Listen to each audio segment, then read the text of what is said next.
Hello, e-commerce fans, and welcome to 10-Minute Ecom, an AOV Lab podcast.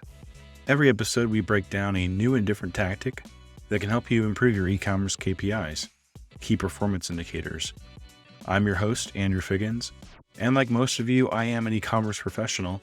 You may know me as the founder of AOV Lab, the former VP of Digital Product Innovation at Scrubs & Beyond, as the former Director of E-commerce Technology at Royal King, or just from LinkedIn.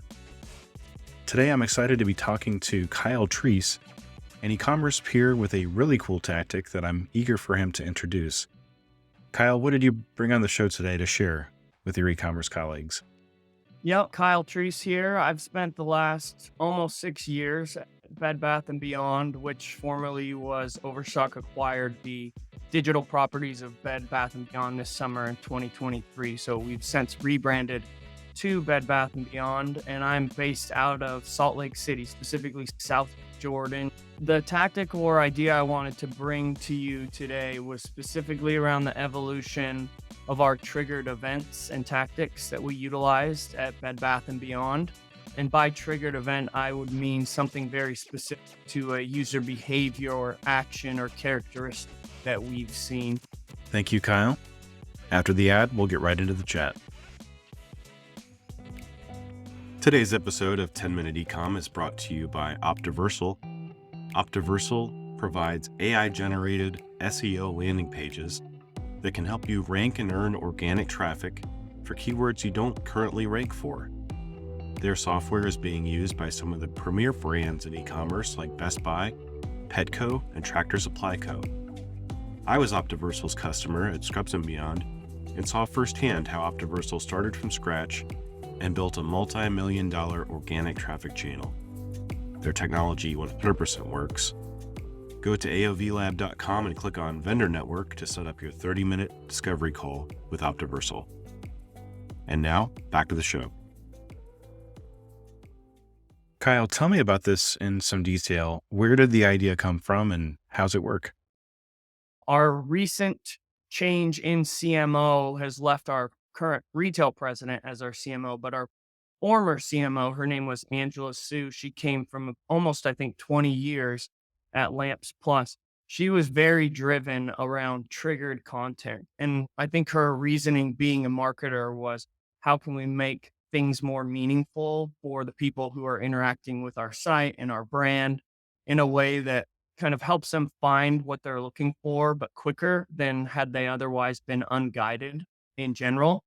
And so we had a strong CDP implementation with mParticle, and one of our former senior directors of analytics had made a lot of progress in some probabilistic matching with customers using email addresses to the point where prior to his kind of alterations into how we would approach who this customer was, we could identify about 20% of the people hitting our website, and that number had moved and grown to just over 50% in the space of about 6 months.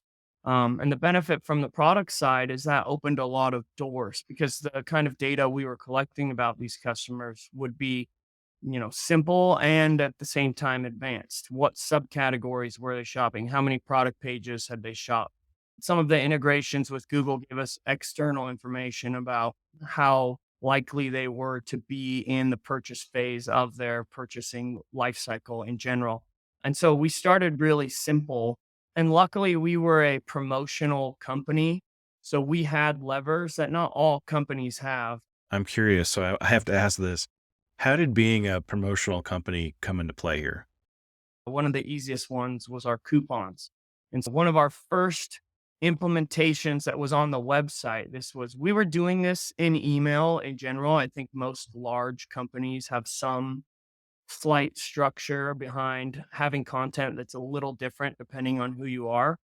But we utilized one of our coupon offers and built a triggered event that basically said, if somebody had added something to cart, ended their session, and then was restarting their session, let's give them a fly out like experience that reminds them that they left this product in cart and incentivizes them to purchase today with a 24-hour coupon that would expire had they not used it within the day. And that was really just like a first one of our easy ones. We A/B test everything That A/B test produced a 3% lift in conversion, which the general A/B tests are set to be detecting anywhere between 0.75 and 1% lift in conversion. So to see a 3.3 was massive. And the interesting thing was, it's marketing owns our spend. So how much we're having to discount to get orders and purchases. When we proposed this solution, they were definitely very concerned because they're like, hey, you're going to get 15% off someone whose propensity is already fairly likely. And they've shown their interest by adding an item to cart. We might be basically cannibalizing our own income margin with this kind of feature. The interesting thing was we didn't do that. Now, that could be by way of we're frequently very promotional. So things are on sale all the time, and maybe the products getting added were already on sale, and you don't double your coupon spend with any promotional spend. But it was just a very interesting start to saying, here's this feature. And we set it up with a feature flag so it could be turned on or off as often as they wanted, and led to a number of additional hypotheses that the teams have started expanding on, whether it's a basic content card of looking for rugs because we saw you shopping for rugs, some of the psychological balance that comes with low inventory. This product that you looked at is now trending in sales. And it was all structured via this little hub in the header of Bed Bath & Beyond that's titled currently notifications, although we were working to advance what that was seen of, which has now become this place where customers can find content that's relevant to them. So it's a very interesting singular use case that I know the teams are still working on expanding because it holds a lot of opportunity. Sounds like it's very unique to Bed Bath and Beyond. And yet I know a lot of retailers, a lot of ecom companies are absolutely in this space of trying to identify this huge number of people, this huge group of people that just, I don't know, call them in the middle. Like they're on the website. Maybe they haven't quite identified themselves yet, but typically, I mean, that can be 80% or so, 90% even of a website's visitors. What are some ways, if you can share, what are some ways to actually identify those folks, and how valuable was it when you guys figured out how to identify that people? So one of the easiest ways is making sure that you have a value proposition that incentivizes giving your email to you. So ours was email sign up placements, where our value proposition was we're sending coupons daily. And as a matter of fact, our lead capture rate, it's a line item in my resume. One of the things I was most proud of when I came in, we were capturing approximately 1.5% of our visitors' email addresses. And at the time, we basically had two coupon types. It could be something like a percent off or an AOS coupon is what we call it. So if you spend $300, you get 50% off. In the last 3 years, we'd expanded to offer up to 6 coupon types. It could be a coupon for a singular specific product, a coupon that is relevant only to a category, a coupon that's relevant to a partner in general. So we have a number of different brands. We had stackable coupons, so you could add the coupon savings on top of the actual promotion. And then we had a single item coupon as well. So you might go richer and say 25% off, but it's limited to one item. Expanding those value propositions for that call to action led us to the point where we were having anywhere between 3 to 4% lead capture rate. And with a company that sees 1 million to 2 million visits a day, that's a massive expansion from 1.5%. So I think that's a primary thing that is organic, right? You're not cheating the system. You're not data collecting. You're openly and transparently saying, we'll give you some value for this information. And some companies do it better than others, but account creation is also another approach. Hey, you have better order tracking status. Will make your content. A lot of companies say your content will be more relevant if you create an account. I don't know how true that always is, but it's a value proposition. And if you can deliver it and prove to the customer that's the case, I think that's another way. And then last, we were heavily influenced in terms of our marketing channels by Google. And, for most people who've worked in ecom, that Google has a pretty robust marketing tag. And so being able to feed some of that information into our CDP was also extremely valuable for us. And I think because we did so much marketing for Google, it did heavily expand what we were doing. As far as how much, I don't remember the exact way you phrased it, but what kind of value did that produce?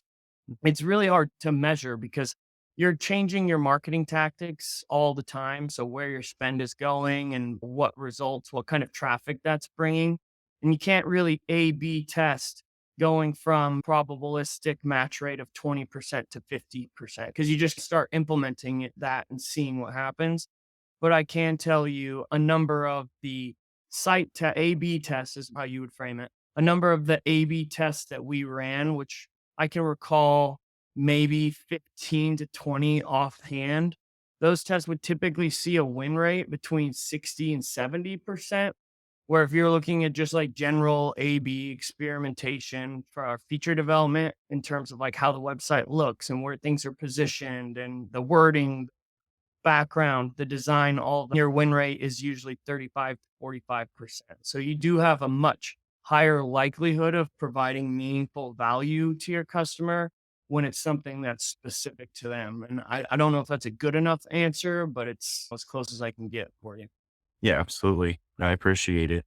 Something just based on one of the words you used a couple times in your answer, you got me thinking a little bit this morning, Kyle, and we talked about this a little bit before we started recording, but just that meaningfulness and not necessarily in a value ecom way, but what are some ways that you felt like your work delivered meaningfulness to your customers and maybe even to some of your team members?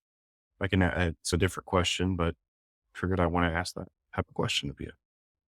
Yeah, it is a good question. It's a tricky one, in my opinion, with e-commerce because it's not a singular solution that only you are offering in general. One of the easiest ways for me to explain what I saw to be a valuable e-commerce implementation was when Instagram really expanded their personalized advertising because I shopped a lot from it was constantly goods that were relevant to my lifestyle, camping stuff, snowboarding gear, stuff for kids if my kids had been on my phone playing around and it was relevant to them. And so thinking back to the initial tactic I brought to you and your question just barely, helping people understand that the more relevant you can make some piece of content to the customer is going to ease the burden of shopping pain. And if anyone's ever shopped online for a large ticket item, I mean, it can be scary almost. It can take a lot of time.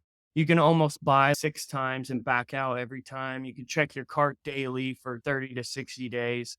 No one wants to mess up that experience. And so I think helping people ensure that they can push that order now button and then 3 weeks later end up being happy that they pushed it and not unhappy reduces a lot of stress. And anyone who's ever had to return something, especially like a larger item, it's not easy, unfortunately. Now, granted, that space is evolving. You look at Amazon and what they're doing for returns. I think that's one of the reasons, not the only reason, but one of the many reasons Amazon's has just blasted up in terms of retail because they've made returns so easy and it's such a big problem.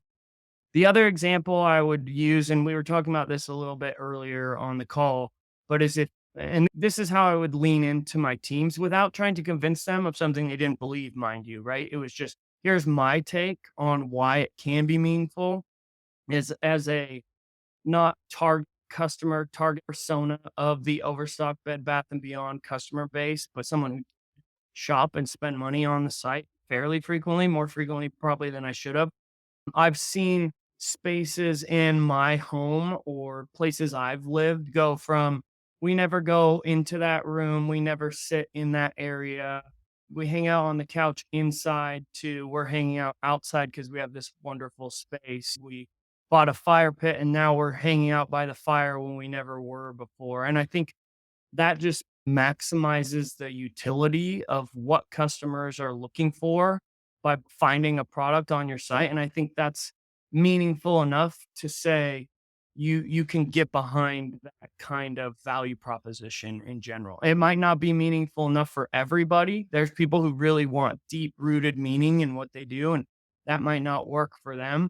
But having experienced that myself and said, Our backyard that was never used turned into an additional 500 square feet of space that we hang out. That's maximizing my utility. And I think that's beneficial to all customers who shop, and we help them find something that makes them feel the same way.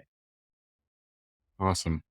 I'm going to take a little leap here, Kyle, and ask you, for people who are working in e-commerce, what's a way for us to maximize our utility?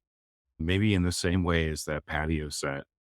Um, but there's a lot that goes into e-commerce work. There's the data side of it. There's the analytics side. There's the art of it, A/B testing and iteration that you've mentioned. How do we maximize our own utility as e-com people? I do think it all starts by really understanding who your customer is and understanding that the customer problem or customer benefit doesn't just stop when they order on your website. I think a lot of times from the business side, that's all that's ever talked about. How many orders did we get yesterday? What was conversion yesterday? What was average order size? And so you might find yourself monitoring those metrics, trying to improve them. Let's say you see a 5% jump in a month because of the work that you've done.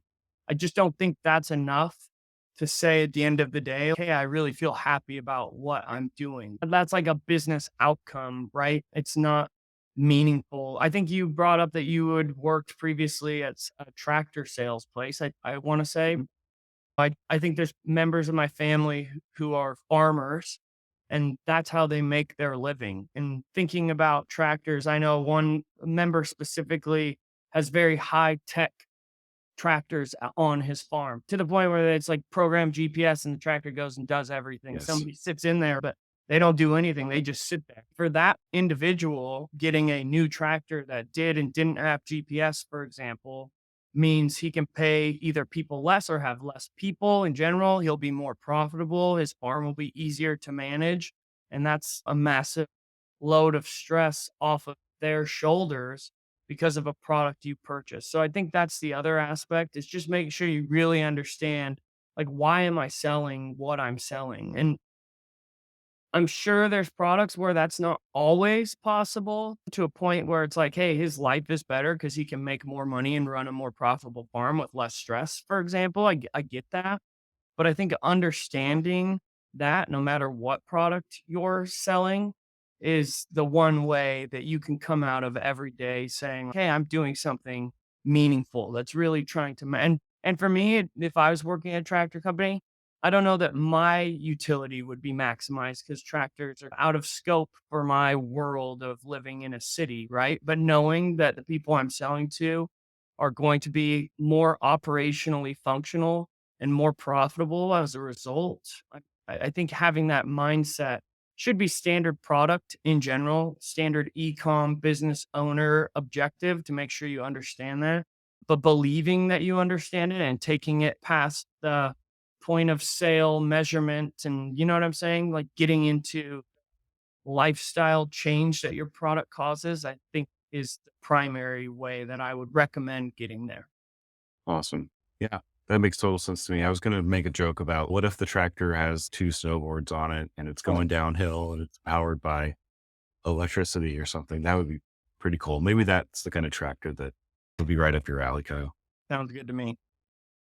Awesome, man. Thanks so much for stopping by today. It's a brief show. 10-minute ecom is the name. True to form, it's only 10 minutes or so of us chatting. Is there anything else that you'd like to share with your e-commerce colleagues before heading out today? No, nothing specific comes to mind other than best of luck out there. Absolutely. Yeah. I think we all need it. It's a tough year in 2023, heading into 2024. But again, Kyle, thanks so much for coming on. I think I took a lot of inspiration from today's episode. So thank you. Ned, thanks for having me, Andrew. That's just about going to do it for today's show. If you have a moment, be sure to subscribe, like, or follow the show on Apple Podcasts, Spotify, Amazon Music, Google Podcasts, or wherever it is that you listen. You can also leave a rating and review of the show in your podcast app. I really hope you enjoyed this episode. Until next time, this is Andrew Figgins, signing off and saying, have a good one.